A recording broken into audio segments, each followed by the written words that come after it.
Salve bando de loucos, aqui é o canal Corinthians 247, trazendo a elite das notícias do nosso todo-poderoso timão. Já senta o dedo no like, e se não for inscrito, certeza que é corno, bora pro vídeo. Assistindo à coletiva que o presidente do Corinthians, Augusto Melo, deu nesta segunda-feira 10, há algumas coisas com as quais concordo plenamente com ele, outras com que discordo, e tantas outras sobre as quais fiquei na dúvida se são verdade ou não. Logo de cara, ele falou que os opositores não aceitaram a derrota nas eleições e estão fazendo de tudo para prejudicar a sua gestão. Nesse ponto específico, eu concordo plenamente, até porque escrevi isso na semana passada, usando a mesma direção, que é a de não acreditar que são corintianos de verdade, porque um corintiano não faria mal ao clube e muito menos atrapalharia outra gestão. A turma do Duílio fez de tudo para entregar o clube na pior situação possível, principalmente na questão da dívida e na formação do time. Os contratos feitos foram péssimos para o clube, como mostram os de Carlos Miguel, Lucas Veríssimo,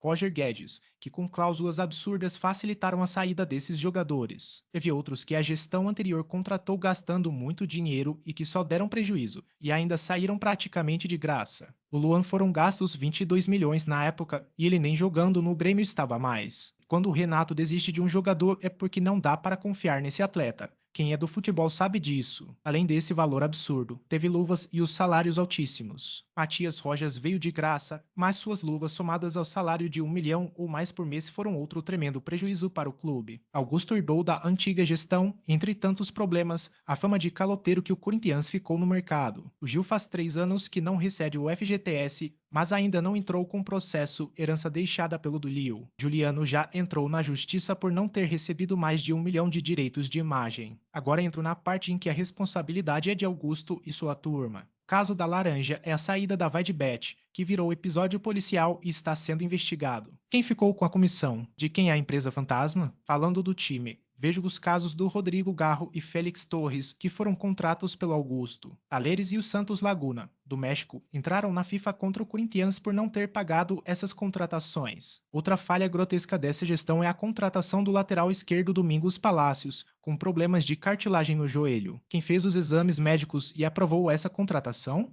Quem avaliou a chegada de Pedro Raul e concluiu que ele faria o time dar um salto de qualidade técnica ofensiva? A herança que o Duílio deixou é maldita, mas os erros estranhos da nova gestão também são. E o resultado é um grande problema, que é a fragilidade da equipe formada por essa gestão. O Corinthians está na zona de rebaixamento com o pior ataque da competição e precisa começar a reagir. É a contratar mais uma leva de jogadores. O time não precisa de jogador para compor elenco porque lá já tem um monte desses, mas precisa de alguém que faça a diferença. Mas como pagar? O Corinthians vem gastando dinheiro de forma errônea já faz muito tempo, com contratações caríssimas de jogadores medianos, que ganham muito mais do que jogam. E a dívida só foi aumentando até chegar a esse ponto crítico em que se encontra hoje. E ainda em definições e gente que pode sair. Carlos Miguel vai ou fica? Essa pergunta foi feita e a resposta do Augusto não apresentou nada de esclarecedor. Augusto Melo disse que o Corinthians tinha fama de vender mal, mas continua negociando de forma ruim para o clube. Só para refrescar a memória de quantos jogadores saíram sem dar lucro ao clube: Mantuan, Ivan, Robert Renan,